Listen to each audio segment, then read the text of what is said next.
Our reporters are following all of the latest developments. We begin in New York, where a jury was just seated moments ago in the E. Jean Carroll trial. MSNBC's Lisa Rubin just stepped out of the court and is here now. Give us your headlines. So, Chris, we just finished with the selection of a jury of 9 people. One of the things that struck me about the jurors who were just selected is how non-specific they were about their media consumption. Judge Luke Kaplan, who's presiding over this trial, has a battery of routine questions that he asks to prospective jurors. And the last one is, where do you get your news from? And what I saw today suggests to me that all of the people who were assembled in the courtroom, irrespective of what political biases they may have brought in the door, they all wanted to be here, because when they were asked, where do you get your news from, most of them said things like, I'm news agnostic, or I get it from the internet, I see it on my phone apps, places like Apple News. Very few of the prospective jurors answered those questions with specific outlets like the New York Times or the Wall Street Journal. That suggested to me you got a number of people back there that are highly motivated to serve in this trial for whatever reasons, but they didn't want to leave, which is not what you usually see. You usually see lots of people who don't want to be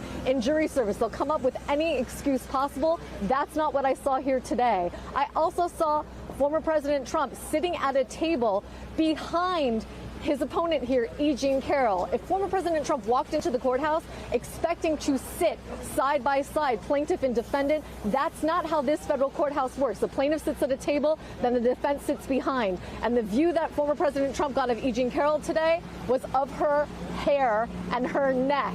He never made eye contact with her, and she sat ramrod straight, looking straight ahead the entire time, a confrontation both that she seemed eager to avoid and he very much wanted to have.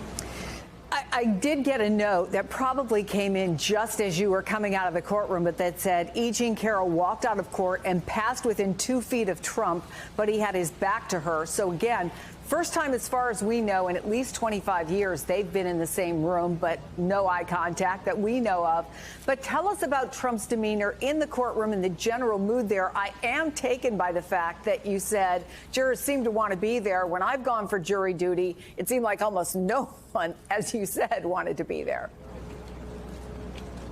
Yeah, President Trump's mood, Chris, was really interesting to watch. First of all, his political aide, Boris Epshteyn, was with him and Alina Habba and other members of her firm, sitting within the well and actually sitting at former President Trump's side.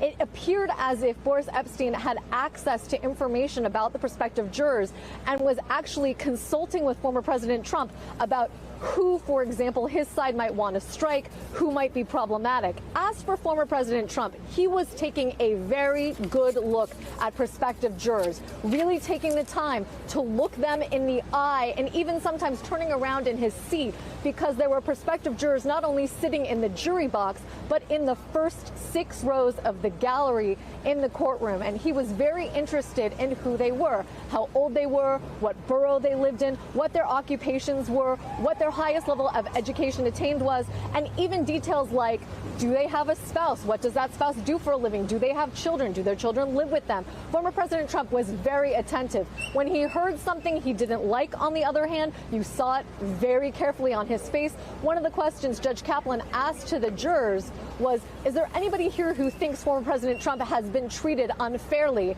And you saw former President Trump, without a smile on his face, go just like this, when the question was obviously not posed to him, but to the prospective jurors, Chris. Okay, we're expecting the openings to start less than an hour from now. Lisa Rubin, I know you'll be in the courtroom for that. Thank you.